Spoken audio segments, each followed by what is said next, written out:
हम्म चलिए आज की इस चर्चा की शुरुआत एक कल्पना से करते हैं।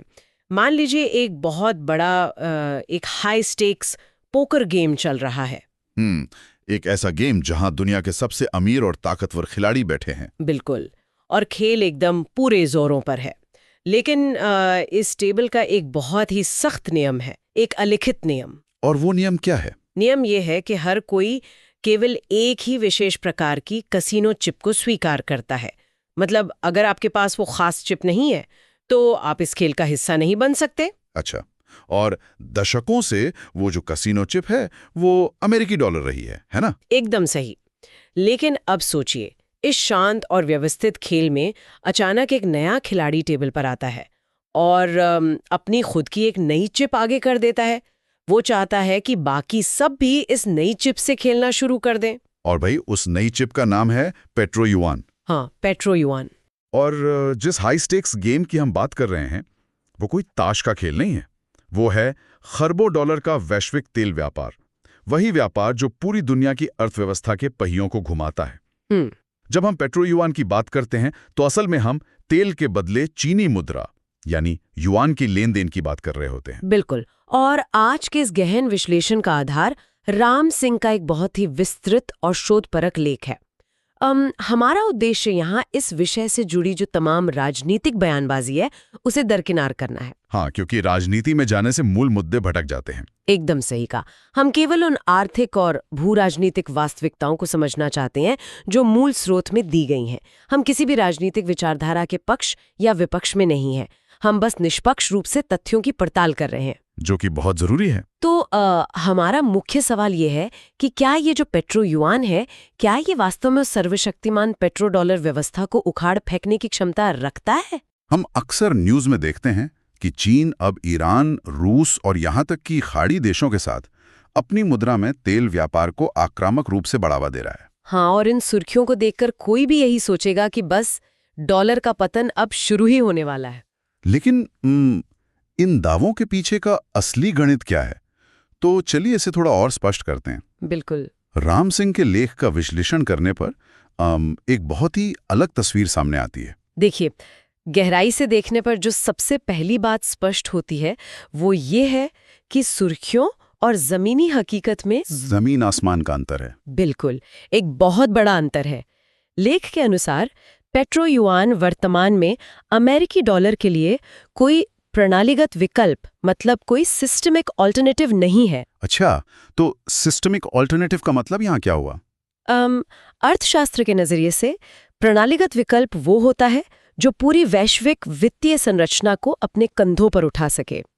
समझ रहे हो। पेट्रो युआन फिलहाल महज एक भू राजनीतिक संकेत है, यानी एक जियोपॉलिटिकल सिग्नल।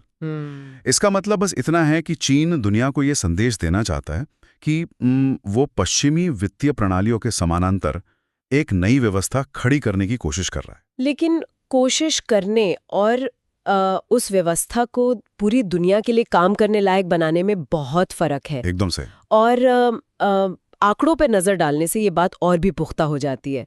जैसे अगर हम वैश्विक विदेशी मुद्रा भंडार को देखें, जिसे फॉरेक्स रिजर्व्स कहा जाता है, तो आज भी उसमें अमेरिकी डॉलर की हिस्सेदारी लगभग 56% है। 56%? बाप रे। हाँ, और अगर हम सिर्फ वैश्विक तेल व्यापार की बात करें तो वहां डॉलर का दबदबा 80% से भी अधिक है। 80% से ज्यादा? बिल्कुल। और इसके ठीक विपरीत चीन की मुद्रा युआन वैश्विक रिजर्व का केवल 2 से 3% है और दुनिया भर में होने वाले भुगतानों का मात्र 3 से 4% ही है। ये खाई तो इतनी बड़ी है कि फिलहाल इन दोनों की तुलना करना भी बेमानी लगता है। बिल्कुल बेमानी लगता है। यहाँ जो बात सबसे आकर्षक है वो ये है कि किसी भी मुद्रा का केवल विनिमय का माध्यम यानी मीडियम ऑफ एक्सचेंज होना उसके वैश्विक दबदबे के लिए काफी नहीं होता। मीडियम ऑफ एक्सचेंज से आपका मतलब लेन देन का जरिया है। हाँ, कोई भी दो देश ये तय कर सकते हैं कि भाई हम एक दूसरे का सामान युआन में या किसी और मुद्रा में खरीदेंगे और बेचेंगे। जैसे बार्टर सिस्टम में होता था। बिल्कुल। लेकिन असली कसौटी उस मुद्रा पर वैश्विक भरोसे की होती है। डॉलर की ताकत सिर्फ अमेरिका की विशाल सेना या उसकी इकोनॉमी से नहीं आती है। तो फिर कहां से आती है? वो उस संरचना से आती है जिस पर डॉलर टिका हुआ है, अमेरिकी डॉलर पूर्ण रूप से परिवर्तनीय है, मतलब फुली कन्वर्टेबल है। अच्छा, तो इसका मतलब कोई भी निवेशक उसे दुनिया के किसी भी कोने में आसानी से बदल सकता है? हाँ, किसी भी अन्य मुद्रा में, और वो भी बिना किसी लाल फीताशाही के। अमेरिका के पास एक स्वतंत्र केंद्रीय बैंक है, पारदर्शी नियम है, और सबसे महत्वपूर्ण बात वहां रूल ऑफ लॉ है, यानी कानून का शासन। एकदम सही, जो निवेशकों की संपत्ति की सुरक्षा की पक्की गारंटी देता है। और अगर हम इसके बरक्स युआन की संरचना को देखें तो वहां ये सारी बातें नदारद दिखाई देती हैं। युआन पूरी तरह से परिवर्तनीय तो है नहीं, वह आंशिक रूप से ही परिवर्तनीय है। हाँ। और देखिए, यही युआन की सबसे बड़ी प्रणालीगत कमजोरी है। चीन की अर्थव्यवस्था में बहुत सख्त पूंजी नियंत्रण लागू हैं, कैपिटल कंट्रोल्स। मतलब पैसा बाहर ले जाना मुश्किल है? बहुत मुश्किल है। बीजिंग बिल्कुल नहीं चाहता कि उसके नागरिक या विदेशी निवेशक अपनी मर्जी से बड़ी मात्रा में पैसा देश से बाहर ले जाएं, क्योंकि इससे उनकी घरेलू अर्थव्यवस्था अस्थिर हो सकती है। इसके अलावा चीन का जो केंद्रीय बैंक है, पीपल्स बैंक ऑफ चाइना, वो स्वतंत्र नहीं है। वो अक्सर निर्यात को बढ़ावा देने के लिए अपनी मुद्रा के मूल्य में भारी हस्तक्षेप करता रहता है। और जहां तक नियमों की बात है तो वहां रूल ऑफ लॉ की बजाय रूल बाय लॉ की व्यवस्था है ना? बिल्कुल, रूल बाय लॉ। इसका मतलब है कि वहां की सरकार अपनी सुविधानुसार और बिना किसी पूर्व चेतावनी के नियम बदल सकती है, रातों रात। इस तरह की जो नियामक अस्पष्टता है वो तो किसी भी अंतर्राष्ट्रीय निवेशक के लिए एक बहुत बड़ा खतरा होगी। कोई भी बड़ा फंड मैनेजर अपना खरबों डॉलर ऐसे बाजार में क्यों फंसाना चाहेगा जहां निकासी के दरवाजे सरकार कभी भी बंद कर सकती हो? बिल्कुल नहीं फंसाएगा। हाँ, ये तर्क अपनी जगह बहुत मजबूत है, लेकिन यहाँ मुझे थोड़ा संशय हो रहा है। कैसा संशय? कारखाना कहा जाता है और वो वैश्विक स्तर पर ऊर्जा का सबसे बड़ा खरीदार है, तो क्या अकेले ये विशाल खरीद शक्ति, ये जो परचेजिंग पावर है, क्या ये रातों रात वैश्विक व्यवस्था को बदलने के लिए काफी नहीं होनी चाहिए? ये एक बहुत ही वाजिब सवाल है। मेरा मतलब है, जो सबसे बड़ा ग्राहक है, जो हर साल अरबों डॉलर का तेल खरीद रहा है, क्या वो अपने नियम खुद तय करने की स्थिति में नहीं है? सतह पर देखने से तो ये विचार बहुत आकर्षक लगता है कि भाई सबसे बड़ा खरीदारी बाजार के नियम तय करेगा। हाँ, आमतौर पर तो व्यापार में यही होता है। लेकिन अगर हम इसे बड़ी तस्वीर से जोड़ें तो अर्थशास्त्र की एक बहुत ही जटिल और गहरी संरचनात्मक चुनौती सामने आती है। अच्छा, वो क्या है? इसे रिसाइकलिंग की समस्या कहा जाता है, और सच कहूं तो यही वो जगह है जहां पेट्रो युआन की पूरी परिकल्पना लड़खड़ा कर गिर जाती है। ये है कि तेल बेचने वाले देश अपने भारी भरकम मुनाफे का आखिर करते क्या है? बिल्कुल, अगर कोई प्रमुख निर्यातक देश अपना तेल बेचकर अरबों खरबों की मुद्रा जमा कर लेता है तो वो उस नकदी को तिजोरी में बंद करके तो रख नहीं सकता। तिजोरी में रखने से तो मुद्रा समय के साथ अपना मूल्य खो देगी। हाँ, उस देश को उस पैसे पर मुनाफा चाहिए, और सबसे जरूरी बात, उसे वो पैसा किसी बेहद सुरक्षित जगह पर निवेश करना होता है। और पेट्रोडॉलर व्यवस्था के दशकों तक टिके रहने का सबसे बड़ा रहस्य इसी रिसाइकलिंग तंत्र में छिपा है। वो कैसे? देखिए, जब तेल निर्यातक देश डॉलर कमाते हैं तो वे उस अतिरिक्त डॉलर को वापस अमेरिकी संपत्तियों में निवेश कर देते हैं, यानी उसे रिसाइकिल करते हैं। अच्छा, तो वो वापस अमेरिका में ही पैसा लगा देते हैं? हाँ, वे मुख्य रूप से अमेरिकी ट्रेजरी बॉन्ड खरीदते हैं। आपको पता है ये बाजार कितना बड़ा है? शायद कुछ ट्रिलियन डॉलर। अरे 26 ट्रिलियन डॉलर से अधिक का है। 26 ट्रिलियन। हाँ, ये दुनिया का सबसे गहरा, सबसे पारदर्शी और सबसे लिक्विड बाजार है। एक निर्यातक देश जब चाहे बिना बाजार को अस्थिर किए इसमें अपने अरबों डॉलर डाल सकता है और जब चाहे निकाल भी सकता है। और इसके अलावा वे अमेरिकी शेयर बाजार और रियल एस्टेट में भी तो भारी निवेश करते हैं। बिल्कुल करते हैं। इसीलिए डॉलर केवल लेन देन का जरिया नहीं है, वो संपत्ति को सुरक्षित रखने का सबसे बड़ा वैश्विक साधन भी है। और चीन के पास इस तरह के गहरे और तरल बाजार का तो पूरी तरह से अभाव है। एकदम सही पकड़ा आपने। चीन के बॉन्ड बाजार में इतनी गहराई ही नहीं है कि वो दुनिया भर के तेल निर्यातकों की पूंजी को खपा सके। वहां विदेशी भागीदारी, जैसा मैंने पहले कहा था, केवल 10% के आसपास ही है। अब एक निर्यातक देश के नजरिए से सोचिए।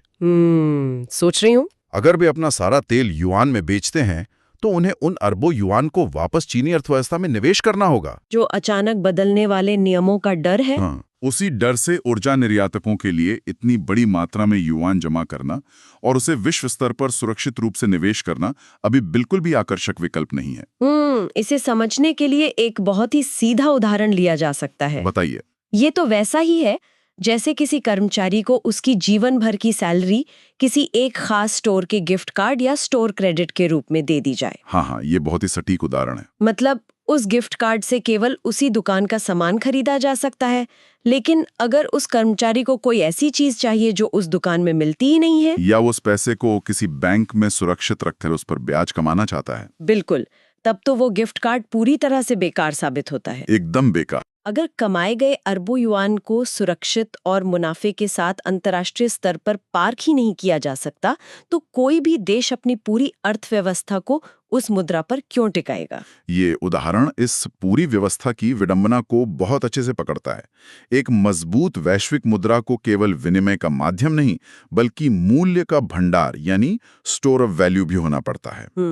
जो देश अपनी राष्ट्रीय आय के लिए पूरी तरह से तेल निर्यात पर निर्भर हैं, वे अपने इस अमूल्य संसाधन को किसी ऐसे गिफ्ट कार्ड के बदले में लॉक नहीं करना चाहेंगे जिसे किसी अन्य देश में भुनाना मुश्किल हो, या जहां की सरकार एक झटके में पूंजी निकालने पर ही रोक लगा दे। बिल्कुल। तो ये स्पष्ट हो चुका है कि अमेरिकी डॉलर का वो दर्जा जिसे अर्थशास्त्री अत्यधिक विशेषाधिकार या एग्जॉर्बिटेंट प्रिविलेज कहते हैं, वो अपनी गहरी और पारदर्शी संस्थागत संरचना के कारण फिलहाल पूरी तरह सुरक्षित है। हाँ, फिलहाल तो सुरक्षित है। लेकिन हम ये भी तो देख रहे हैं कि दुनिया एक बहुत ही अभूतपूर्व गति से बदल रही है।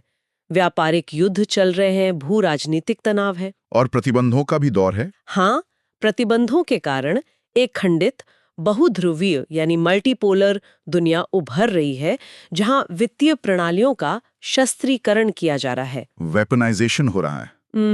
ऐसे में इस रस्साकशी के बीच भारत जैसे विशाल और विकासशील देश के लिए क्या रणनीति होनी चाहिए? राम सिंह का लेख इस पर बहुत ही व्यवहारिक दृष्टिकोण प्रस्तुत करता है। लेख के अनुसार भारत को किसी भी वैचारिक जल्दबाजी में आकर वर्तमान डॉलर आधारित व्यवस्था से अलग होने की कोशिश नहीं करनी चाहिए। मतलब कोई जल्दबाजी नहीं? नहीं, लेकिन साथ ही उसे पेट्रो युआन के उभार को पूरी तरह नजरअंदाज भी नहीं करना चाहिए।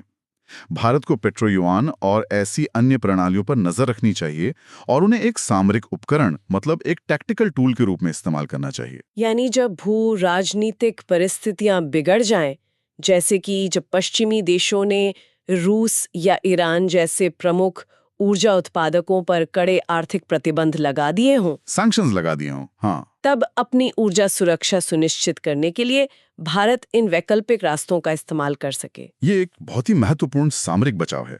प्रतिबंधों के दौरान डॉलर में व्यापार करना या तो असंभव हो जाता है या बेहद जोखिम भरा। ऐसे में पेट्रो युआन या अन्य मुद्राओं का उपयोग एक रणनीतिक आवश्यकता बन जाता है।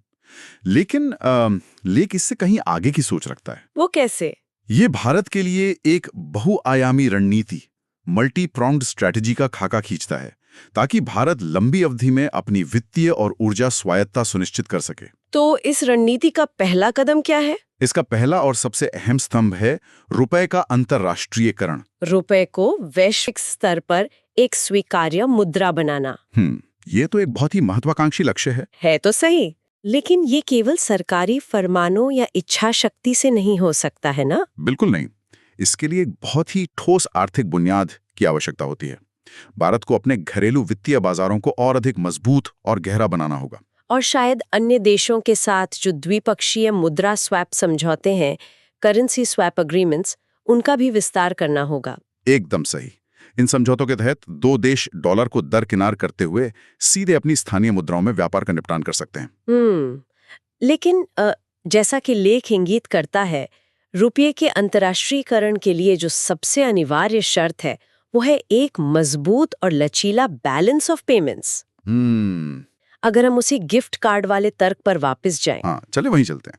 तो यदि भारत चाहता है कि दुनिया रुपये को स्वीकार करे, तो भारत को दुनिया के लिए एक ऐसा स्टोर बनना होगा जो हर तरह के उच्च गुणवत्ता वाले उत्पादों से भरा हो। बिल्कुल। कोई भी निर्यातक देश भारत से रुपये तभी स्वीकार करेगा जब उसे ये भरोसा होगा कि वो उन रुपयों का इस्तेमाल करके भारत से बेहतरीन तकनीक, दवाएं, मशीनरी या दूसरी जरूरी वस्तुएं खरीद सकता है। सही कहा। बिना मजबूत निर्यात वृद्धि के कोई भी देश रुपए का भंडार क्यों बनाना चाहेगा? ये एक बहुत ही कटु सत्य है। और इसी कारण लेख घरेलू विनिर्माण और निर्यात को बढ़ाने पर इतना ज्यादा जोर देता है। इसके अलावा एक और बहुत ही आधुनिक पहलू है जिस पर भारत को ध्यान केंद्रित करना है। वो कौन सा पहलू है? वो है डिजिटल इनोवेशन। लेख में एक विशिष्ट डिजिटल सेटलमेंट आर्किटेक्चर का उल्लेख है जिसे एम-ब्रिज कहा जाता है। एम-ब्रिज, यह बात वास्तव में बहुत दिलचस्प हो जाती है। कैसे? क्योंकि वर्तमान में सीमा पार से होने वाले अधिकांश अंतर्राष्ट्रीय भुगतानों के लिए दुनिया स्विफ्ट प्रणाली पर निर्भर है। और स्विफ्ट कोई बैंक तो है नहीं, वो एक मैसेजिंग नेटवर्क है। हाँ, जो बैंकों को एक दूसरे से सुरक्षित रूप से बात करने की सुविधा देता है। लेकिन इस प्रणाली पर पश्चिमी देशों का इतना भारी प्रभाव है कि वे जब चाहें किसी भी देश को इस नेटवर्क से बाहर करके उसकी अर्थव्यवस्था का गला घोट सकते हैं। बिल्कुल। तो ये एम-ब्रिज इस पश्चिमी एकाधिकार को कैसे चुनौती देता है? देखिए, एम-ब्रिज अनिवार्य रूप से एक multi central bank digital currency platform है। ये स्विफ्ट जैसे पुराने और महंगे ढांचे को पूरी तरह दरकिनार कर देता है। अच्छा। हाँ, ये विभिन्न देशों के केंद्रीय बैंकों को सीधे डिजिटल मुद्रा में लेन देन करने की अनुमति देता है। आप इसे एक ऐसा डिजिटल हाईवे मान सकती हैं जिस पर पश्चिमी कॉरेस्पॉन्डेंट बैंकों का कोई टोल नाका नहीं है। अरे वाह, ये तो बहुत ही क्रांतिकारी विचार है ना? लेख सुझाव देता है कि भारत को एम-ब्रिज जैसे प्लेटफॉर्म्स का बारीकी से अध्ययन करना चाहिए और अपने भरोसेमंद स्ट्रैटेजिक पार्टनर्स के साथ विशिष्ट व्यापारिक कॉरिडोर्स में इसका उपयोग करने की संभावनाएं तलाशनी चाहिए। इससे भारत पश्चिमी वित्तीय व्यवस्था पर अत्यधिक निर्भरता से बच सकता है। बिल्कुल बच सकता है। ये तो वित्तीय मोर्चे की बात हुई। लेकिन जब हम पेट्रोवाद की बात कर रहे हैं तो ऊर्जा सुरक्षा के जो भौतिक बुनियादी ढांचे हैं उन्हें तो नजरअंदाज नहीं किया जा सकता। एकदम सही। राम सिंह के लेख में ऊर्जा कूटनीति के लिए भी एक बहुत ही अलग दृष्टिकोण पेश किया गया है। हाँ, वो दृष्टिकोण काफी दिलचस्प है। हम दशकों से केवल आपूर्तिकर्ता विविधता यानी सप्लायर डाइवर्सिफिकेशन की बात सुनते आए हैं कि हमें अपना सारा तेल किसी एक देश से नहीं खरीदना चाहिए। हाँ, बल्कि अलग अलग स्रोतों से खरीदना चाहिए। लेकिन लेख अब एक कदम आगे बढ़कर आपूर्तिकर्ता एकीकरण यानी सप्लायर इंटीग्रेशन की वकालत कर रहा है। और ये एक बहुत ही रणनीतिक बदलाव है। इसे ऐसे समझा जा सकता है, आपूर्तिकर्ता विविधता का मतलब है कि आप कॉफी पीने के लिए कभी एक कैफे जाते हैं, कभी दूसरे कैफे जाते हैं, ताकि अगर एक बंद हो तो आपको दूसरे से कॉफी मिलती रहे। लेकिन एकीकरण का मतलब है कि आप सीधे कॉफी के बागान में ही हिस्सेदारी खरीद लें। अच्छा। या फिर उस बागान के मालिक को अपनी कॉफी शॉप में निवेश करने के लिए कहें। ये तो बहुत ही गहरा संबंध हो गया। हाँ? लेख सुझाव देता है कि भारत को सऊदी अरब या यूएई जैसे अपने प्रमुख ऊर्जा पार्टनरों को केवल सप्लायर तक सीमित नहीं रखना चाहिए। तो फिर क्या करना चाहिए? भारत को उन्हें अपने देश के रणनीतिक रिजर्व, इंफ्रास्ट्रक्चर और रिफाइनरियों में एक हितधारक यानी स्टेक होल्डर के रूप में निवेश करने के लिए आमंत्रित करना चाहिए। जब किसी विदेशी ऊर्जा उत्पादक का अरबों डॉलर आपके देश के बुनियादी ढांचे में लगा होगा तो वो रिश्ते महज एक खरीदार और विक्रेता के तो रह नहीं जाते। बिल्कुल नहीं। संकट के समय में वे तेल की आपूर्ति रोकने या कीमतों में हेरफेर करने से पहले कई बार सोचेंगे। हाँ, क्योंकि अंततः इससे उनके खुद के निवेश को ही नुकसान पहुंचेगा। ये एक बहुत ही स्मार्ट कूटनीतिक चाल है। लेकिन इसी भौतिक बुनियादी ढांचे के संदर्भ में एक ऐसा सुझाव भी है जो मुझे थोड़ा अव्यावहारिक लगता है। कौन सा सुझाव? लेख कहता है कि भू राजनीतिक झटकों से बचने के लिए भारत को अपने रणनीतिक कच्चे तेल और गैस भंडार को मौजूदा 90 दिनों की क्षमता से बढ़ाकर 120 या 150 दिन तक कर लेना चाहिए। ये एक महत्वपूर्ण सवाल खड़ा करता है क्योंकि इस सुझाव की आर्थिक लागत बहुत विशाल है। मेरा सवाल यही है कि 90 दिनों के बफर को बढ़ाकर 150 दिन करना जमीन पर बहुत भारी निवेश की मांग करता है। बिल्कुल। आपको विशालकाय भूमिगत गुफाएं बनानी होंगी, उनमें लाखों बैरल तेल खरीदकर डंप करना होगा और फिर उस इंफ्रास्ट्रक्चर का रखरखाव भी करना होगा। और वो भी उस पूंजी से जो किसी और उत्पादक काम में लगाई जा सकती थी। बिल्कुल। तो क्या एक विकासशील अर्थव्यवस्था के लिए भू राजनीतिक बीमा या जियोपॉलिटिकल इंश्योरेंस के नाम पर इतना भारी आर्थिक बोझ उठाना वास्तव में न्याय संगत है? ये चिंता अर्थशास्त्र के नजरिए से पूरी तरह वैध है। भंडारण क्षमता बढ़ाना और उसमें निष्क्रिय तेल रखना बहुत महंगा सौदा है ना? लेकिन हमें उस लागत की तुलना उस खतरे से करनी होगी जो आपूर्ति श्रृंखला टूटने पर पैदा होता है। सप्लाई चेन टूटने का खतरा। हाँ, जब कोई भू राजनीतिक संकट आता है, चाहे वो रूस यूक्रेन संघर्ष हो या लाल सागर में मालवाहक जहाजों पर होने वाले हमले हों, तो वैश्विक आपूर्ति श्रृंखला में अचानक से रुकावट आ जाती है। ये तो हमने हाल ही में देखा भी है। और यदि किसी देश के पास केवल कुछ ही हफ्तों का रिजर्व बचा हो, तो उसे बाजार से पैनिक बाइंग करनी पड़ती है, घबराहट में खरीदारी। और इस पैनिक बाइंग के दौरान ऊर्जा की कीमतें तो आसमान छूने लगती है। एकदम सही। और यही वो बिंदु है जहां वो बीमा काम आता है। अच्छा। जब ऊर्जा की कीमतें बढ़ती हैं तो परिवहन महंगा होता है, माल ढुलाई महंगी होती है और पूरी अर्थव्यवस्था में एक बेलगाम मुद्रास्फीति यानी इन्फ्लेशन फैल जाता है। और ये मुद्रास्फीति पूरी अर्थव्यवस्था को मंदी में धकेल सकती है। बिल्कुल। 150 दिन का रणनीतिक रिजर्व उस देश को पैनिक बाइंग से बचाता है। समझ रही हूँ। ये नीति निर्माताओं को सोचने, कूटनीतिक बातचीत करने और वैकल्पिक आपूर्ति की व्यवस्था करने के लिए वो बेशकीमती समय देता है, जो किसी भी वित्तीय लागत से कहीं अधिक मूल्यवान है। तो इस सब का आखिर क्या मतलब है? अगर हम इस पूरे विस्तृत विश्लेषण को समेटने की कोशिश करें, तो ये स्पष्ट होता है कि अमेरिकी डॉलर का वर्तमान दबदबा कोई दुर्घटना नहीं है। नहीं, बिल्कुल नहीं। और न ही ये सिर्फ सेना के दम पर है। ये उस गहरे संस्थागत भरोसे, पारदर्शी नियमों, कानून के शासन और उस विशाल लिक्विड निवेश बाजार के कारण कायम है जो अमेरिका पूरी दुनिया को प्रदान करता है। एकदम सही। दूसरी तरफ चीन का पेट्रो युआन चाहे कितनी भी भू राजनीतिक आक्रामकता दिखा ले, उसकी अपनी ही घरेलू नीतियां, अपारदर्शी नियम और सख्त पूंजी नियंत्रण उसे एक वैश्विक प्रणालीगत विकल्प बनने से रोक रहे हैं। और जहां तक भारत की रणनीति का सवाल है, तो सबसे सुरक्षित और समझदारी भरा रास्ता एक बेहद नपातुला संतुलन बनाए रखना है। बैलेंस। हाँ, भारत को डॉलर की स्थिरता और उसकी तरलता का पूरा लाभ उठाना चाहिए, लेकिन साथ ही भविष्य की बहुध्रुवीय दुनिया के लिए खुद को तैयार भी करना चाहिए। निर्यात बढ़ाकर रुपए के वैश्विक पदचिह्न का विस्तार करना, एमब्रिज जैसी डिजिटल प्रणालियों में भागीदारी करना और ऊर्जा कूटनीति में एकीकरण लाना, यही वो बहुआयामी रणनीति है जो भारत को सुरक्षित रखेगी। ये समझना हम सभी के लिए इसलिए भी जरूरी है क्योंकि ये कोई हवाई भू राजनीतिक सिद्धांत नहीं है। बिल्कुल नहीं, इसका सीधा असर हम पर पड़ता है। हाँ, एक खंडित वैश्विक व्यापार व्यवस्था या ऊर्जा बाजारों में होने वाली कोई भी हलचल हर आम इंसान की जिंदगी और हमारी अर्थव्यवस्था पर सीधा असर डालती है। सही कहा। पेट्रोल पंप पर ईंधन की कीमत हो, फैक्ट्रियों में उत्पादन की लागत हो या फिर अंततः हमारी राष्ट्रीय सुरक्षा, ये सब इसी वैश्विक वित्तीय ताने बाने से जुड़े हुए हैं। और शायद यही कारण है कि इन वैश्विक प्रणालियों के पीछे की संरचना को समझना किसी भी जागरूक नागरिक के लिए बहुत आवश्यक है। बिल्कुल। इस चर्चा को विराम देने से पहले मैं इन सभी स्रोतों के आधार पर एक ऐसा विचार सामने रखना चाहती हूँ जो हमें थोड़ा और आगे सोचने पर मजबूर करता है। अरे वाह, बताइए, क्या विचार है? देखिए, 20वीं सदी के पेट्रो डॉलर की बात हो या 21वीं सदी के इस कथित पेट्रो युआन की, इन दोनों की ही पूरी नींव भौतिक तेल व्यापार पर टिकी हुई है, फिजिकल ऑयल ट्रेड। हाँ, तेल ही तो केंद्र में है।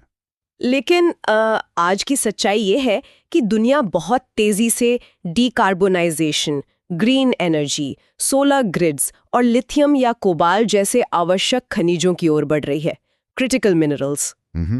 ये भविष्य की ऊर्जा अर्थव्यवस्था का एक बिल्कुल नया प्रतिमान है। तो अंत में सोचने वाली बात यह है कि क्या हम धीरे धीरे एक ऐसे पूरी तरह से नए वैश्विक मुद्रा प्रतिमान की ओर नहीं बढ़ रहे हैं जहां आने वाले समय में पेट्रो यानी तेल शब्द ही पूरी तरह अप्रासंगिक हो जाएगा? ये एक बहुत ही गहरा विचार है। शायद आज से कुछ दशकों बाद वो हाई स्टेक्स पोकर गेम किसी दूसरी ही टेबल पर खेला जा रहा होगा। संभव है कि अगली बड़ी भू राजनीतिक लड़ाई पेट्रो युआन की नहीं बल्कि इलेक्ट्रो युआन, इलेक्ट्रो डॉलर या पूरी तरह से किसी नई ऊर्जा मुद्रा के प्रभुत्व को लेकर लड़ी जाए, जो तेल के बजाय क्रिटिकल मिनरल्स और ग्रीन टेक पर आधारित हो। बिल्कुल। जो देश भविष्य की इस तकनीक और खनिजों की आपूर्ति श्रृंखला को नियंत्रित करेगा, वही शायद ये तय करेगा कि दुनिया के बाजार में कौन सी चिप चलेगी। क्या बात है! ये हम सभी के लिए खुद से शोध करने और विचार करने के लिए एक बहुत ही रोमांचक प्रश्न है। तो आज के इस गहन विश्लेषण को हम यहीं संपन्न करते हैं। दुनिया की बदलती व्यवस्थाओं को करीब से देखते रहिए, सवाल पूछते रहिए और सुर्खियों के पीछे छिपे असली अर्थशास्त्र को समझने की कोशिश करते रहिए। अगली बार फिर एक नए विषय की गहराइयों में उतरेंगे।